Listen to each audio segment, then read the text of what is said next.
José Joaquín Brunner, para quien pido un aplauso grande. Me levanto de este asiento y los saludo, don José Joaquín. Oiga, me acuerdo que la última vez que estuvo acá, cuando hicimos Cadena Nacional, José Joaquín, usted estaba en época de reflexión. Así es. Si firmaba o no firmaba en el PPD. Por lo que veo, no firmé al final. No firmó al final. No. Ya vamos a conversar eso, ¿ah? Pero bien. Antes, para conversar, le pedimos una canción, como es el ritual de este programa, y usted eligió la siguiente. Estupendo. Mira, The Wall de Pink Floyd. Otro ladrillito en la muralla. Esto es una crítica de Roger Waters en general a la alienación del hombre y al sistema educacional. Y al sistema educacional en particular. A las personas en ladrillos de un muro, de un sistema. Sí. Pero también pone en perspectiva los temas de la educación, ¿no? Porque esto es ya hace 4 o 5 décadas y se estaban discutiendo con gran radicalidad temas que hoy día vuelven a aparecer y que la gente cree que estamos discutiendo por primera vez radicalmente de la educación, ¿no? Entonces a mí me gusta. Temas cíclicos. Sí. Y permanentes en realidad, si el tema de la educación.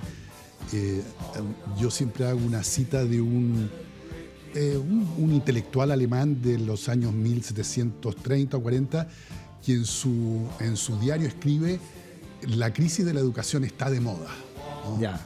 Hace 250 años, porque efectivamente la educación está en permanente tensión, digamos, entre el Es que pasado, la piedra angular, ¿no? Ideológica de un país, claro, es la educación. ¿Qué educación le damos a los ciudadanos del mañana, no? ¿Cómo los vamos formando finalmente a los ciudadanos del mañana? Así es. O deformando, si usted quiere, ¿no? Los ministros van pasando y los temas en profundidad de la educación se quedan, digamos, eso es lo interesante, ¿no? Sí. ¿Qué le parece? ¿Por qué el presidente Piñera cambia en tan pocos días, ¿no? Récord, este cambio de un ministro al ministro de Educación? ¿Por qué lo cambió?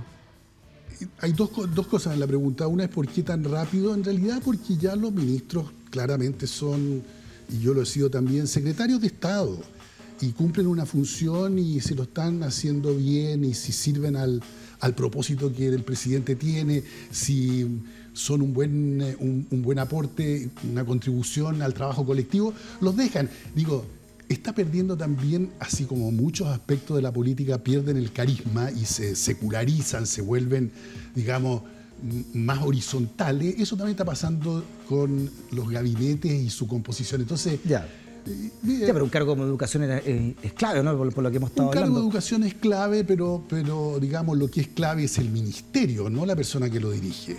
Y claro, a veces hay ministros que sacan un gran provecho, digamos, para el país desde esa posición, y otras veces las cosas no resultan tan bien. En este caso es difícil saber porque el ministro en realidad no cayó porque estuviese haciendo mal algo, o porque su gestión fuera particularmente mala, o porque hubiese tenido, digamos, agitado a todo el sector. Nada de eso ocurría, pero el ministro efectivamente tenía una propensión a atraer la atención de una manera tal que no corresponde, porque en realidad... ¿Qué hizo caer a Varela? ¿Qué lo hizo caer entonces tan rápido? Yo creo que es esto, es una cierta acumulación que demostraba que no se adaptaba a lo que se espera de un ministro. De un ministro se espera que dirija su sector y que atraiga toda la atención de la opinión pública sobre los grandes temas, desafíos y propósitos del gobierno en el sector.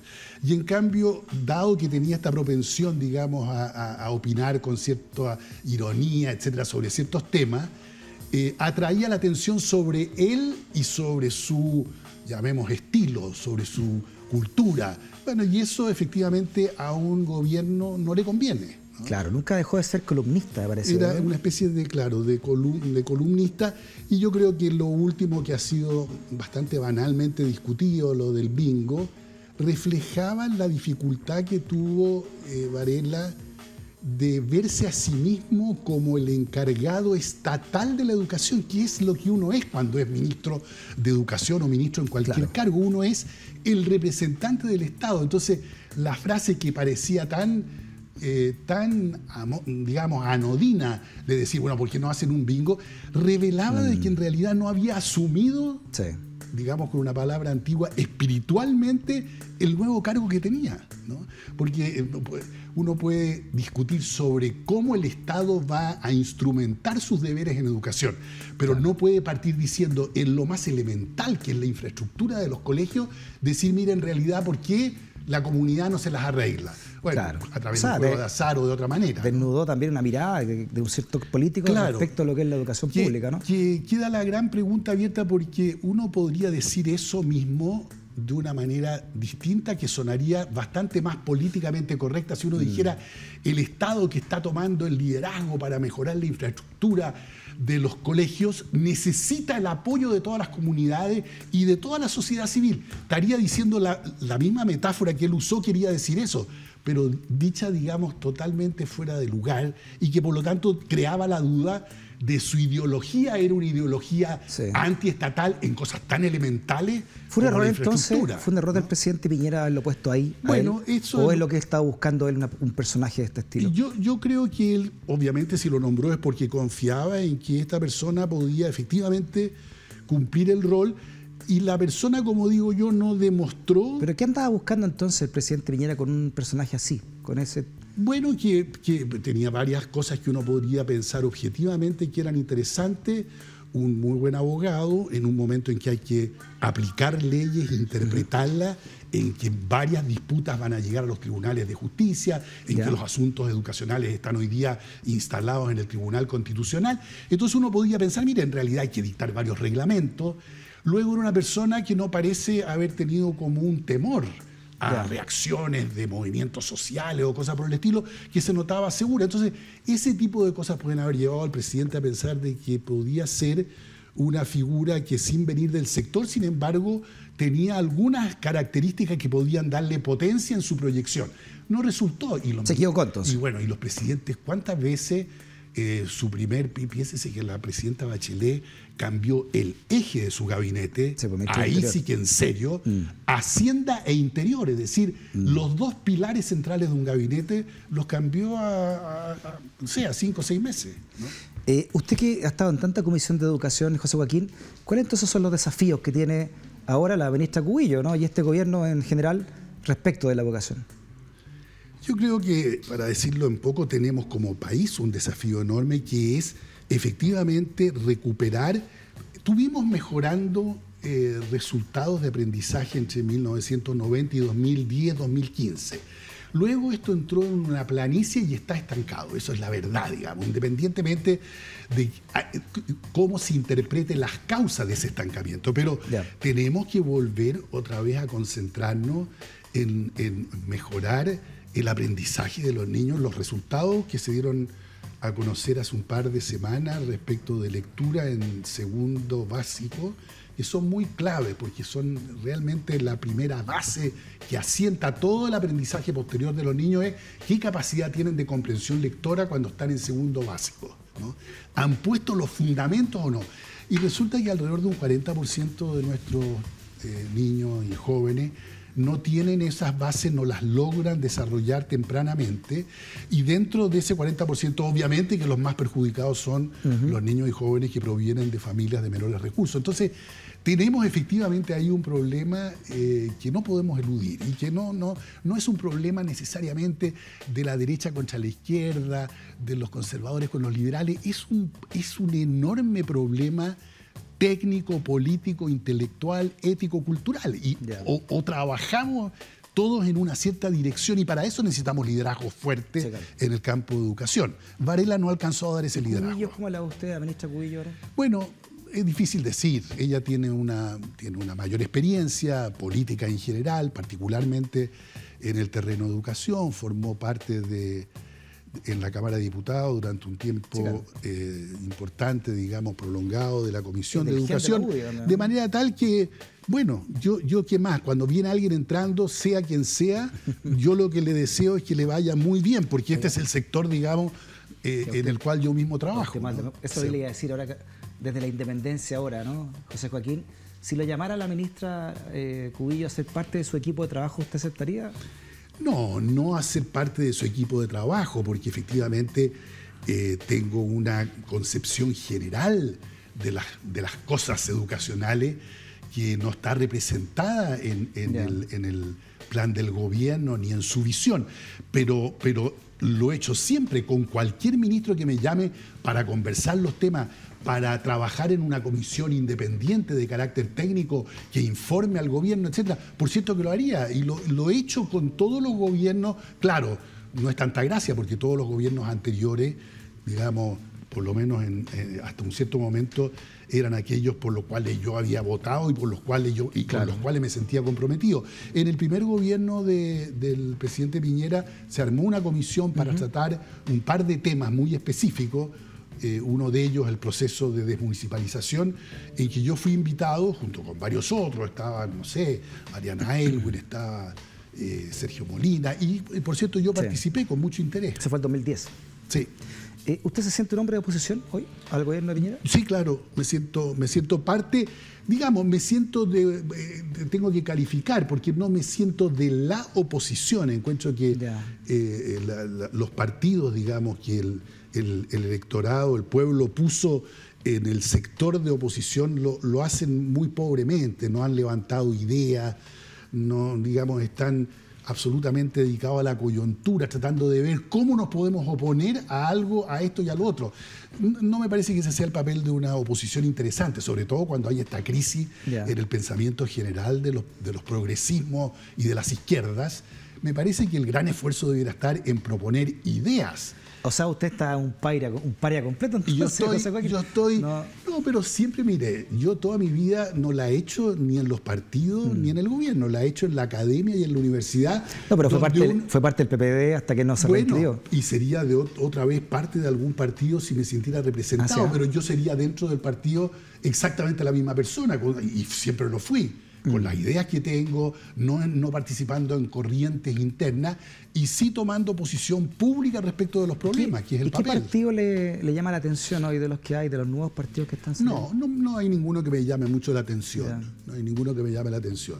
Me llaman la atención aspectos determinados de determinados partidos. Pero, por ejemplo, para nombrar dos casos, me llama la atención Revolución Democrática y la Izquierda Autónoma, en el sentido de que lograron efectivamente armar un cierto conglomerado y llevarlo adelante. Me ha llamado siempre la atención el Partido Comunista, teniendo múltiples discrepancias, porque se asumen con seriedad a sí mismos. En lo único que no son serios, creo yo, es en la revisión ideológica a fondo. Es un partido que quedó, digamos, dando vuelta como estos satélites después de muchos años que uno sabe que andan dando vuelta y dice, qué maravilla, todavía dan vuelta y funcionan, pero despegados de todo.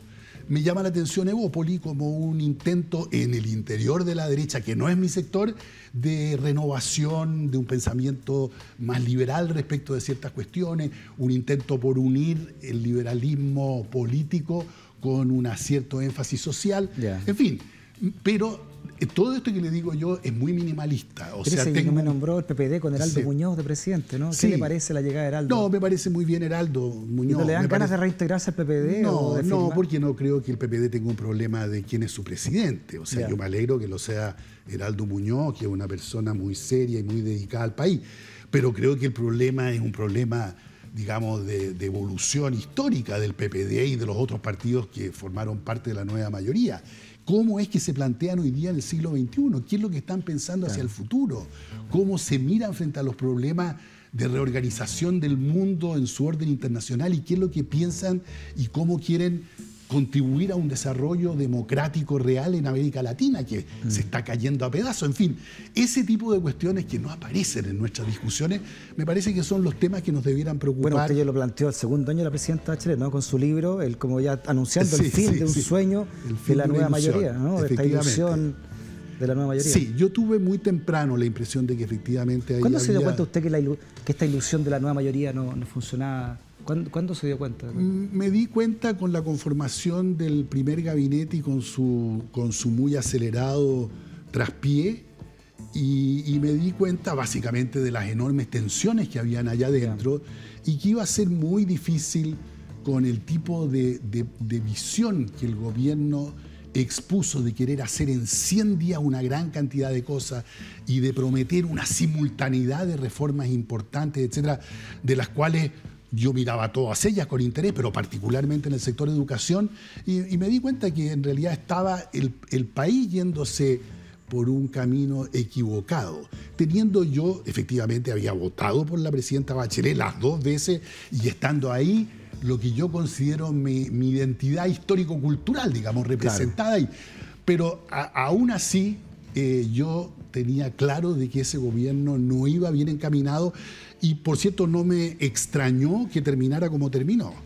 Dicho todo eso, aprovecho de decir que siento una profunda alegría con el nombramiento de la expresidenta en las Naciones Unidas. Creo que yo puedo tener todas las discrepancias que tuve públicamente con sus propuestas de gobierno y su manera de gestión, pero creo que para el país es un orgullo. ¿Por qué se le quiere tanto afuera a la presidenta y acá sus propios partidarios, ¿no? O los que fueron partidarios la atacan incluso?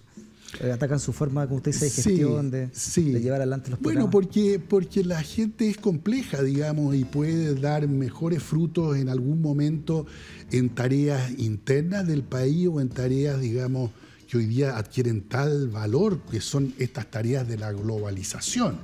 Y los temas de derechos humanos a nivel global, con todo lo que conocemos, desde la tortura hasta el trato de los inmigrantes, es uno de los temas más vitales del siglo XXI. Y que sea convocada la expresidenta de Chile por su trayectoria, por lo que ella ha vivido y por lo que ha tratado de representar políticamente, me parece que al país entero debiera producirle. Me sorprende de repente ver la falta de visión de país que tienen algunos de nuestros dirigentes en distintos partidos, pero también en el gobierno y en la derecha. No el presidente Piñera, que desde el principio dijo, me parece muy bien esto. Me parece que cualquier presidente debiera sentirse encantado, digamos, de tener a una figura chilena a cargo de uno de los temas, de los 2 o 3 temas claves del mundo en el siglo XXI. La criticó RN y la UDI por el nombramiento. Sí. Pero básicamente por la postura que dicen ellos que ha tenido frente a Venezuela o Cuba. Sí, pero está bien, pero es tan como parroquial esa discusión. Cuando leo hay algunos dirigentes diciendo lo primero que tiene que hacer la nueva comisionada de Derechos Humanos de las Naciones Unidas es hablar en contra, en el fondo, de Maduro. Sí. Está claro que en algún momento ese va a ser uno de sus problemas. Pero digo yo, la reacción hoy día debiera ser: oiga, presidenta, bien hecho, la felicito, y si usted necesita la ayuda de cualquiera de nosotros en sus ideas, en su energía, va a disponer de ella. Esta conversación desde el escenario del poder, José Joaquín, la tenemos los viernes y los días domingos. El domingo a las 22 horas. Sí. Y este domingo vamos a conversar con Ignacio Boca, que está lanzando su libro sobre las reflexiones de un fracaso que fue la nueva mayoría. Así es. Estamos todos reflexionando un poco en qué pasó con esta nueva mayoría, ¿no? Y es lógico, o sea... ¿Cuáles son sus reflexiones del fracaso de la nueva mayoría? No, básicamente mi impresión es que hubo un diagnóstico equivocado de lo que era la situación general del país, esta idea de que estábamos realmente al borde de una explosión y que lo que había que desplegar era de una manera completamente inorgánica y desordenada, con un Estado que es muy pesado y relativamente débil y obsoleto, proponerse decenas de grandes transformaciones que la presidenta gustaba en llamar estructurales, ¿no? Claro. Y no había ni la capacidad técnica, ni la capacidad política, ni la capacidad financiera para sostener, ni siquiera para poner en marcha ordenadamente lo que se estaba pensando. Entonces, me parece a mí que ahí hay un gran problema, y el otro, que era más profundo, era la falta de renovación de ideas, digamos, dentro de este conglomerado. Estábamos mucho más en la consigna, en una cosa un poco fácil, y hemos estado descubriendo de que en realidad la izquierda hoy día en América Latina completamente, en Europa prácticamente hoy día, salvo Portugal, no hay gobierno socialdemócrata. Y lo que ha surgido no es a la izquierda de la izquierda tradicional o socialdemocrática. Lo que ha surgido son nacionalismos populistas de derecho, autoritario, protofascista en algunos países. Y entonces yo me digo, tenemos que repensar mucho más audazmente cuál es el papel de una izquierda en el siglo XXI de cara a la crisis de la democracia, de los problemas de la globalización. Claro, porque es una izquierda además que está muy atomizada, ¿no? Lo vemos en el Frente Amplio, atomizado que está, el movimiento de autonomistas de Diondo. Sí. Andrés Velasco, ¿no? Centro izquierda, centro claro. derecha, no sé cómo decirlo. Pero yo miré con mucha simpatía lo que estaba tratando de hacer Andrés Velasco. Lo conversamos la última vez. Usted era muy cercano a Andrés Velasco, pero mira, está dividido Ciudadanos. Es una tragedia, entre los que apoyan a Piñera y los que no apoyan a Piñera. ¿Qué pasa con Andrés Velasco? ¿Por qué no ha logrado Andrés Velasco convertirse en un referente? No sé, realmente no sé, porque sigo pensando que cada vez que lo leo, él publica a nivel internacional una columna todos los meses que son realmente interesantes y que muestran que ahí hay una persona, otra vez un chileno, pensando problemas en clave del futuro. Y sin embargo, en el país no logró articularse, cometió probablemente errores políticos en la formación de su partido y en la manera como se establecieron las alianzas. No logró ser elegido, a pesar de que sacó una votación interesante. Pero bueno, todo eso, digamos, se va acumulando y hace, digamos, acumulativamente más difícil luego tratar de formar un partido. Y llegado el momento, bueno, se dividió además el conglomerado, que es muy pequeñito, digamos, y muy frágil. Y hay cuatro personas y se dividen ya. Sí. Exacto. Le pasa la división de las cosas. Pero eso es parte también del cuadro general de la política hoy día en Chile y en otros países también. Si esto no es un fenómeno solamente chileno, basta ver, no sé, España o los países europeos. Digamos, la gradual erosión y desaparición, primero del mundo comunista, digo, de la Unión Soviética y su bloque, y luego las derrotas electorales sucesivas durante los últimos 20 años de las grandes fuerzas socialdemocráticas de Europa, han creado un vacío, digamos, desde el centro hacia la izquierda, que no tiene respuesta por el momento. Y la respuesta que ha surgido más bien de la derecha para sectores descontentos que han quedado y se sienten desprotegidos. Niño digamos, símbolo ¿no? de ese descontento, ¿no? Que alguna vez fue del MIR, después socialdemócrata, creció en Suecia, fue diputado en Suecia, y ahora hace un libro en contra, ¿no? De ese modelo sueco, el nuevo ministro de Cultura, Mauricio Rojas, que llega ahora. ¿Qué le parece la figura de él, estos conversos? Jan Puero, su gran amigo, ¿no? Habían hecho este libro, El diálogo de conversos. Mire, las personas que lo hacen eso, y yo no los conozco a ninguno de los dos, pero que tratan de explicar y argumentar y sujetan a la deliberación pública su recorrido, me parecen profundamente respetables. O sea, denigrar a personas que por haber profundizado en experiencias determinadas, se han movido en el campo en el espectro político ideológico, me parece algo, es decir, siento casi más interés por ese fenómeno que por la obsolescencia de quien se queda pegado a una experiencia determinada y no termina de hacer la cuenta. O sea, no hacer la cuenta para mi generación con la Unión Soviética y con el movimiento comunista internacional, después de todo lo que ahora sabemos y de todos los libros,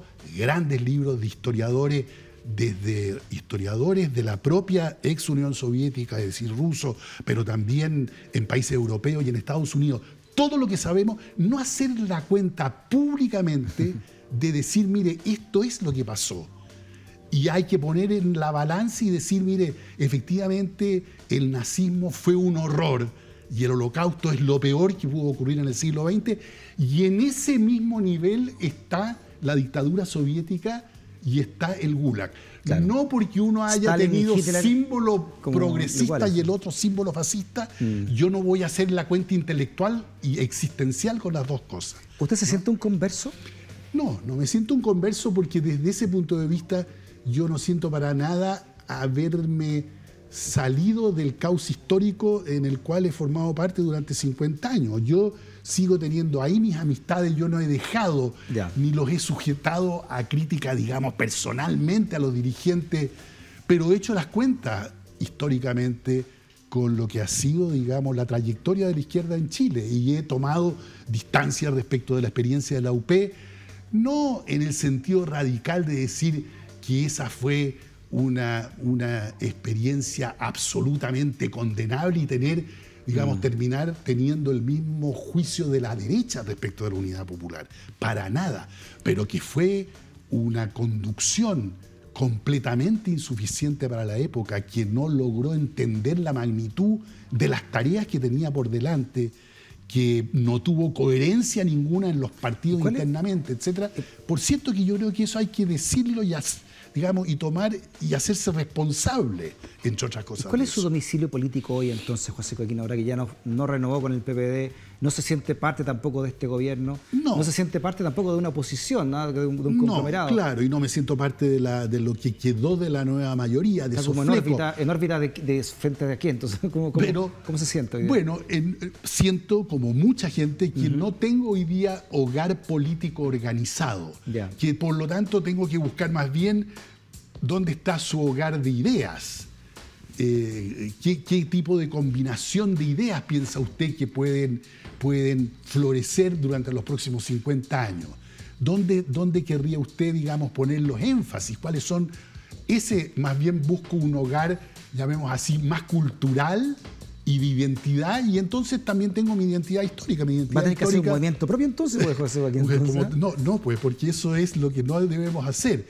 Ideas propias, pero no movimientos propios detrás de cada idea. Hay que más bien poner las ideas en debate, y algunas ideas prosperan y otras no prosperan, y uno más bien desde el campo intelectual y académico tiene que tener la humildad de saber además que la política es un oficio demasiado importante, valioso, que requiere una dedicación vital de todo el día. Yo a todos mis amigos, que estoy lleno de amigos que se dedican a la política, les tengo un enorme respeto y admiración, ¿no? Sí.